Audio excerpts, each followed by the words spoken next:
अस्सलाम वालेकुम my dear students, 9th class chemistry new book chapter number 5 energetics, उसका topic 5.4 how does a reaction take place. उसके बाद एक एक्सरसाइज गिवन है, उसमें दो क्वेश्चंस हैं। आइए इस वीडियो लेक्चर में हम उन दोनों क्वेश्चंस को सॉल्व करते हैं। Question number 1, are energy diagrams useful? क्या एनर्जी डायग्राम्स फायदेमंद हैं? तो आप बताइए कौन सी एनर्जी डायग्राम्स? भाई जिसमें हमने एक्सोथर्मिक रिएक्शन और एंडोथर्मिक रिएक्शन के पाथ्स को अंडरस्टैंड किया है। हमने एनर्जी प्रोफाइल डायग्राम्स बनाई थी एक्सोथर्मिक रिएक्शंस के लिए भी और एंडोथर्मिक रिएक्शंस के लिए भी। हमने ग्राफ प्लॉट किए थे between reaction coordinates and energy. वही डायग्राम्स की यहां पे भी बात हो रही है कि क्या वो एनर्जी डायग्राम्स यूजफुल हैं? तो ऑफ कोर्स हैं। अब वो यूजफुल कैसे हैं, हमने उसका आंसर करना है। तो देखें, yes energy diagrams are very useful. Energy diagrams बहुत फायदेमंद हैं। क्यों? Because these diagrams provide useful tool for understanding the energy changes that occur during chemical reactions. यानी कि एनर्जी डायग्राम्स इसलिए फायदेमंद हैं क्योंकि ये डायग्राम्स एक यूजफुल टूल, एक यूजफुल आलात जो है वो मुहैया करते हैं।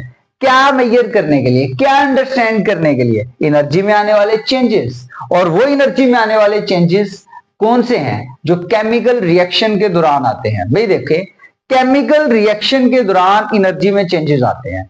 या तो वो चेंज नेगेटिव होता है या तो वो चेंज पॉजिटिव होता है। अगर वो चेंज नेगेटिव होगा तो हम कहते हैं कि रिएक्शन एक्सोथर्मिक है। अगर वो चेंज पॉजिटिव होगा तो हम कहते हैं कि रिएक्शन एंडोथर्मिक है। तो एनर्जी डायग्राम से हम अंडरस्टैंड कर सकते हैं कि वो जो केमिकल रिएक्शन है उसमें आने वाले जो चेंजेस हैं वो कौन से हैं, पॉजिटिव हैं या नेगेटिव हैं। ठीक है, उसके लिए यूजफुल टूल प्रोवाइड करती हैं एनर्जी डायग्राम्स। ठीक है, अब देखें, these diagrams help us to visualize the energy of the reactants।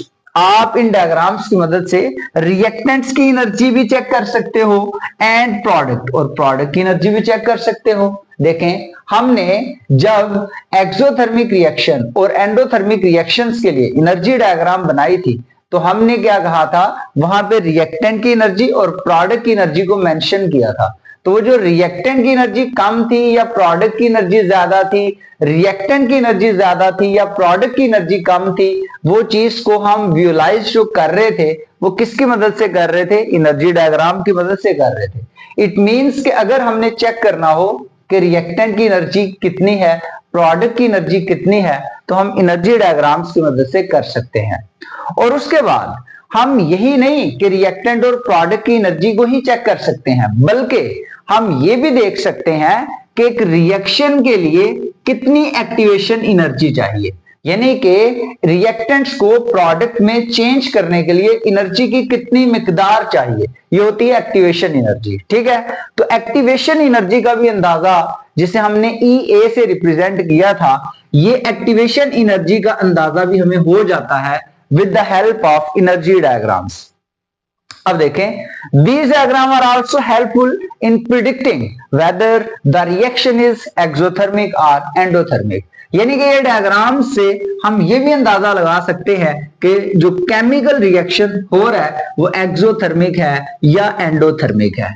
हम यहीं तक महदूद नहीं है, एनर्जी डायग्राम से हमें रिएक्शन काइनेटिक्स का भी पता चल जाता है। अब रिएक्शन काइनेटिक्स क्या है? यानी कि रिएक्शन की स्पीड, यानी कि कितनी स्पीड से रिएक्टेंट्स प्रोडक्ट में चेंज हो रहे हैं, इसे रिएक्शन काइनेटिक्स में पढ़ते हैं। तो रिएक्शन काइनेटिक्स का भी हमें अंदाजा हो जाता है with the help of energy diagram. आप सोचोगे कि कैसे?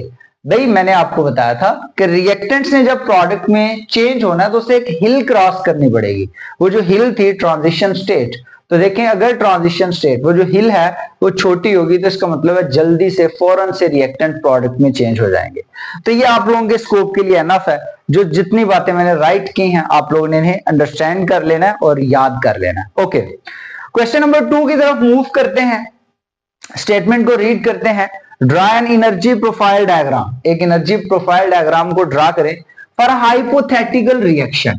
हाइपोथेटिकल रिएक्शन कहते हैं फर्जी रिएक्शन को। फर्ज कर लें कि हमारे पास हाइपोथेटिकल रिएक्शन में A2 और B2 रिएक्टेंट्स हैं और हमारे पास 2AB प्रोडक्ट है। ये एक हाइपोथेटिकल रिएक्शन है।